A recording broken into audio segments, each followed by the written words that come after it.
Hello everyone, welcome to the GeoEcologist. I am Dr. Krishnanand and you have been watching my videos on various topics of geography, environment and research methodology on my channel, The GeoEcologist. So if you are new to this channel, do consider subscribing our channel because we are going to cover each and every topic related to geography on our channel. Now in today's session on settlement geography, we are going to learn about two very interesting concepts, that is rural-urban continuum, and also we are going to look into the concepts of satellite towns and cities. So before we go ahead, don't forget to subscribe to our channel and do share the videos with others as well.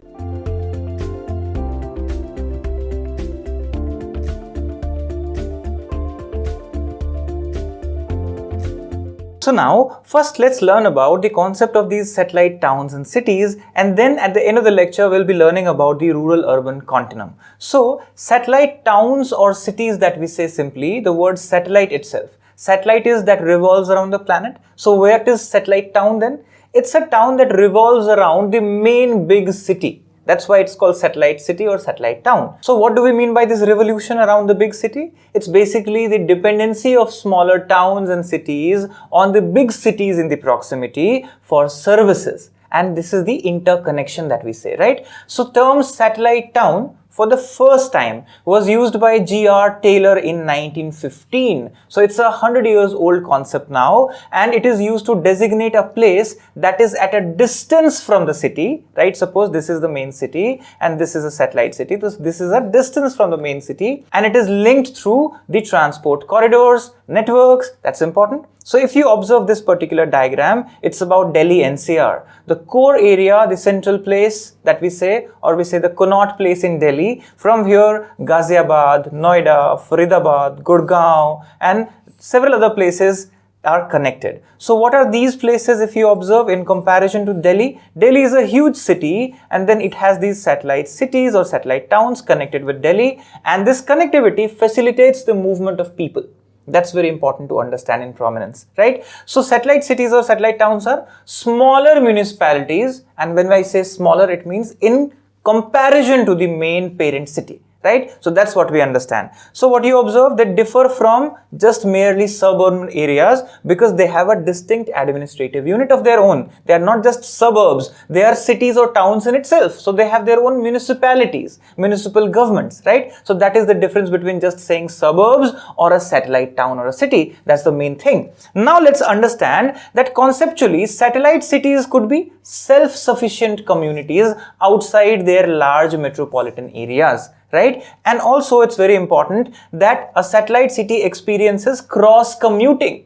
So remember this cross commuting, people traveling from all these satellite cities to the main big host or parent city is the connection, is the thing. The networking is very important here to create the system of satellite cities, right? So what do you observe? The characteristics of a satellite town or a city. So if you observe, this is a parent city here and it is connected to the other cities around it or towns around it through these highways, or we say freeways, or through metro connection, right? So what you observe, the basic characteristics of a satellite city is that it is a smaller city in comparison to the main city, right? Then satellite cities are interconnected with large cities through the networks, that is through these highway networks, railway networks and several others. And then further what you observe, the parent city concept comes into the picture. The parent city or the host city is here, and around it these satellite cities thrive and function. So this interconnected network system is the main core of this creation of the satellite cities. So satellite cities are not developed as large cities nearby. The population of these cities are much smaller than the larger city nearby. That's important in terms of population base as well.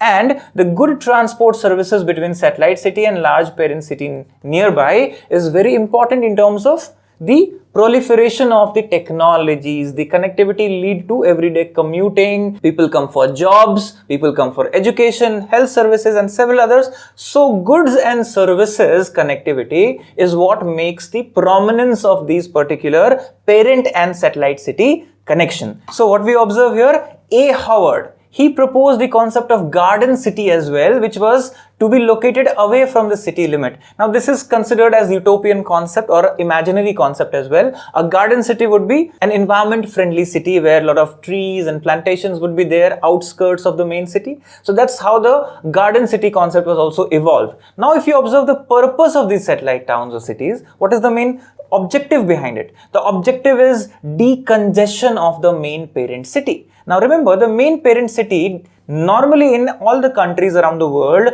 would be of primate nature. If all the functions are there and if it is the only city in the region, so what happens? It occupies a primacy. It occupies a dominance, the most of the impact. So most of the resources are concentrated there. So it gets congested during the evolution. Now to decongest it, it's important that other cities or towns are created nearby so that people can flow out and the city, that is parent city, can get decongested. Right? So that's important. Then manufacturing units where more labor intensive and pollution is happening in the main city can be shifted outskirts, and then load of the main city can be shedded or shared. That's very important. Then administrative and municipality areas of these smaller towns and cities are their own. So it means they are not dependent on the main city, right? So independently they are functioning in terms of administration, and their daily urban system through services, the connectivity leads to a interconnected networks of economic development, economic corridors development.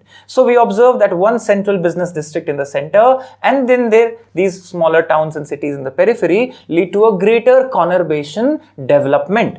Right? So they are connected through bus station, railway station and other commuting facilities. Nowadays metro development has been happening. So example of some of the satellite towns and cities, if you observe, are satellite city of Mumbai like Navi Mumbai and Pune. Then you have Kolkata, Kalyanpur, Delhi, Faridabad, Noida, Gurgaon, we observe that. Then what you observe? Hyderabad, Secunderabad, and in USA, nearly 50% of the urban population stay in satellite cities only. The urbanization lead to the suburbanization and then further creation of these smaller cities, smaller towns, and people commute every day through the freeways, right? So this is the basic idea behind it. Now, factors for the growth of these satellite towns or cities. What are the major factors? Again, rapid population growth of the mother city, or we say the parent city, the most important. Then what we have is functional specialization. So what happens when there is a main city? It will have a tendency in both developed and developing countries to have the functional specialization. Now, if the main city is having all kinds of functionalities, so it will get congested. So gradually what happens? There are other kinds of functions that are going away from the main city and they are located or concentrated in the nearby city. So the functional classification of these cities led us understanding these particular phenomena. Then further observation is that development of transport corridor is the main thing between the satellite city and the parent city. So as the transport corridors develop, as these satellite towns grow in nature, right? So what we have here further is the environmental factors and implementation of urban planning principles, as well as the nearby villages developing into satellite towns. These are certain factors that lead to this kind of development across the world. So we have several examples. If you observe New London near Boston, right? Then further if you have NCR planning, which 7 satellite towns are developed near Delhi NCR, and further they are expanding. Then you see Bahadurgarh and Ballavgarh near Delhi, where Sarnath near Varanasi, they are where these villages now develop into these satellite towns and cities. So there are several factors that we observe, these 6 factors, and then further what we need to look into is the typology, the classification of these satellite towns. So satellite towns can be classified in these 6 ways. So look into this dormitory satellite town. For example, Loni in Delhi, New Ghaziabad. These are these particular areas which are in daytime, they have deserted look. Why? Because people move to Delhi to work and then they come back at the evening after the work. So what happens? This is a commuting city concept that you observe. Then industrial satellite towns like Faridabad and Ghaziabad near Delhi. Then administrative satellite towns like Gandhinagar near Ahmedabad. If you observe, Dispur is satellite town of Guwahati in Assam. Then you observe transport satellite towns, and then further educational satellite towns, mixed satellite towns, and the examples are given. You can read it. So what are these examples? These are various types of satellite towns created on the basis of functional linkages. Now these functions are what makes these cities connected with the parent city, right? So what you observe, problems of these particular satellite towns and cities that we need to look into. So what are the problems? Because they are not prominent in terms of administration, their influence, their management. So due to this several kinds of mismanagement, crime, vandalism, slum development, squatter settlement development, because of the proliferation of new age technologies and new industrial setup, a lot of problems also come on. Then further, lack of basic support system like road, good health and education system as good as in the parent city, that is a problem. Then lack of economic activities and employment generation in these smaller satellite towns, and poor connectivity to the metro city in many times is a big problem. So this interconnection is what leads to the continuation of services from the parent city or mother city to the satellite city. So due to these other factors, what we observe, the mother city satellite town continuum is emerging. Now here comes the concept of rural urban continuum, not the fringe, where two urban entities are being connected, and this is what we say is the concept of continuum. So it was given by Robert Redfield in 1930, the concept of rural urban continuum, where remember the folk or the rural areas were connected to the urban areas and services extended. So satellite town and mother city, these services extended in European and American models like this. And in Indian model, satellite town and mother city are two entities. In between you have rural urban fringes and suburban areas.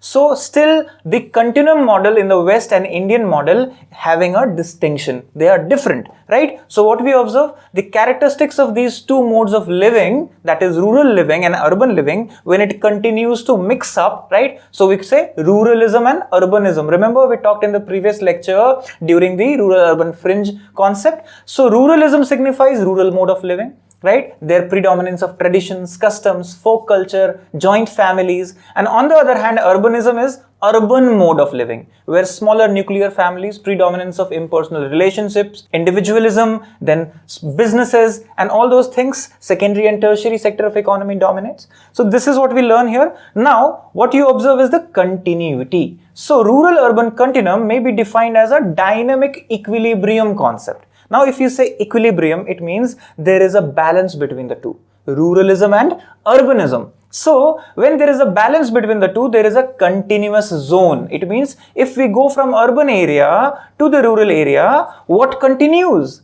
The services. Urban services are extended, continued into the rural hinterland. So what we say, the development of these satellite towns and cities, and thereby leading to this continuum formation. So what happens? The fruits of development are shared from urban area to the rural area that we observe, right? So there are different types of settlements on different points of this continuum. Now remember, from a parent city to a satellite, on different points you'll have different kinds of settlements in between till this particular connection. So what is this? Understand the concept of rural-urban fringe that we observe, the peri-urban area, then there is a suburban area, then there is a umland development that we already talked about, right? The term was used by Ander Alex, a French geographer in 1914, to say the around area, the sphere of influence that we have learned. If you have not watched the video on sphere of influence, it's there in the playlist on settlement geography. Then further, the exurbia that is defined by Collins Dictionary, remember the region outside the suburbs of a city. Then a rurban, that is Sorokin's definition in rural urban sociology in 1929, given as rurbanization, right? Then further the concept of edge city by Joel Garu, and he talked about this edge city concept in Washington Post Journal and in his book, that is Edge City Life on the New Frontier in 1991. So these kinds of concepts lead to the understanding that the parent city is being connected with the satellite town, and this is what is the development of continuity, the continuum, that what we say. Right? So these are the concepts to be understood. So now, when we have learned the details of satellite towns and cities and the concept of rural-urban continuum, in the sessions to come, we'll be talking more on different other aspects of urban settlement systems. So stay tuned, stay safe, keep watching and learning, keep sharing the videos, and don't forget to subscribe to our channel.